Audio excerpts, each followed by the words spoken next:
Jokowi anjing kapitalis. Oleh M. Yamin Nasution, pemerhati hukum.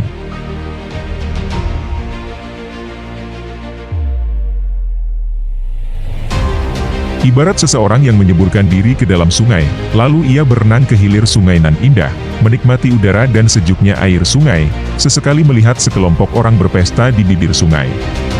Dan orang tersebut mampir bergabung dan turut berpesta. Lalu, sekelompok orang tersebut pergi setelah pestanya usai. Akan tetapi, orang pertama kembali lagi menyeburkan diri ke sungai dan berenang.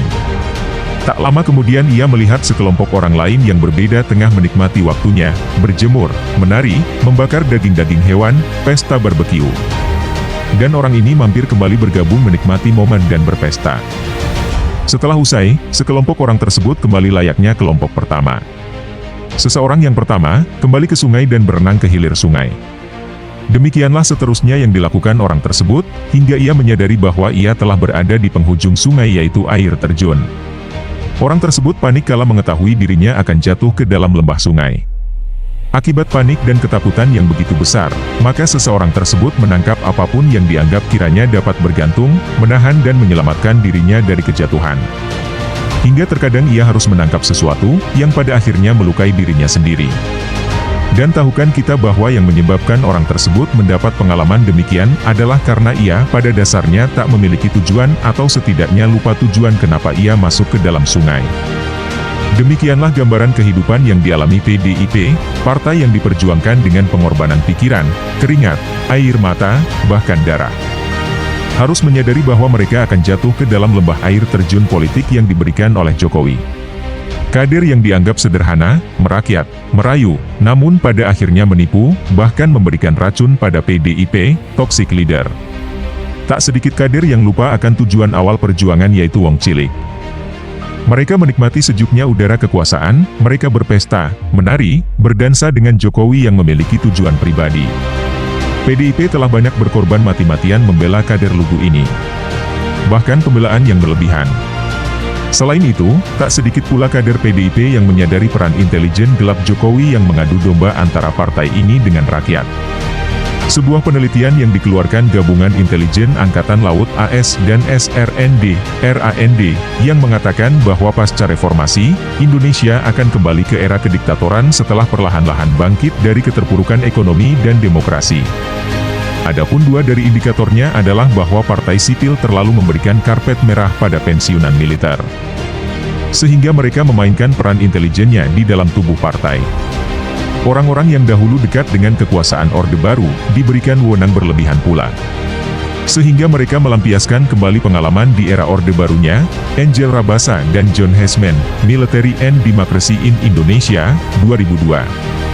Dalam suatu rapat internal, atau lebih tepatnya diskusi internal PDIP yang dihadiri salah satu kader militannya, Ripka Ciptaning, dia sedikit memaparkan tentang pengalaman politik masa lalu dan estimasi kondisi negara ke depan, di mana kekuasaan negara telah dikuasai kapitalisme. Ripka Ciptaning menceritakan sejarah tentang kasus 27 Juli, Kuda Tuli, yang menjalar, merembet menjadi reformasi sehingga adanya perubahan besar dalam politik negara. Anak buruh bisa jadi gubernur, anak petani menjadi bupati dan wali kota, anak tukang kayu bisa menjadi presiden. Soal sekarang anak tukang kayu songong dan cucunya juga songong, itu lain kejadian, tegasnya. Dalam diskusi tersebut, berdasarkan keterangan Ripka Ciptaning, bahwa Hasto melarang menyebut nama-nama tokoh.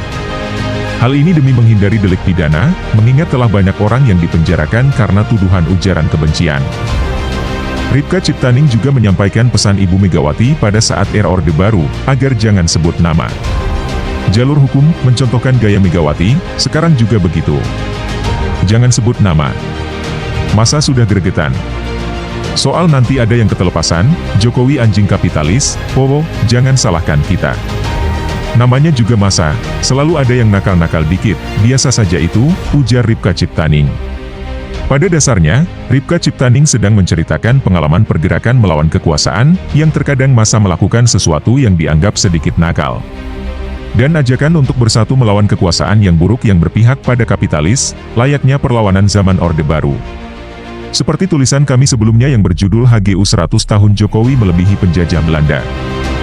Dengan aturan multi kompleks ini telah membuat Indonesia keluar dari tujuan kemerdekaan sesungguhnya, yaitu membebaskan bangsa dari penjajahan ekonomi. Terlepas dari dosa masa lalu PDIP yang tak dapat dipisahkan dari pergerakan kebijakan investasi negara era Jokowi, yang condong lebih buruk dari era kolonial dengan lahirnya Omnibus Law, yang mengatur secara radikal untuk memonopoli investasi, sehingga memberikan 80 hingga 100 tahun lebih HGU. Dan hal ini lebih buruk dari Undang-Undang Agraria Arfaj 1870 yang mengatur 75 tahun HGU, dengan sengaja untuk monopoli investasi. Bangsa Indonesia harus mampu dan secara bersama-sama menjaga kekuasaan yang cenderung korup dan feodal, seperti yang disebutkan oleh Putra Fajar.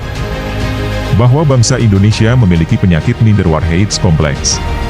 Penyakit yang timbul dari dampak terjajah yang begitu lama secara politik dan ekonomi. Penyakit ini, di mana masyarakat desa minder dengan masyarakat kota manipulasi ke masyarakat desa, sombong dengan gelar-gelar pendidikan walaupun tak punya kemanfaatan, menjilat terhadap kekuasaan dan feodal saat berkuasa.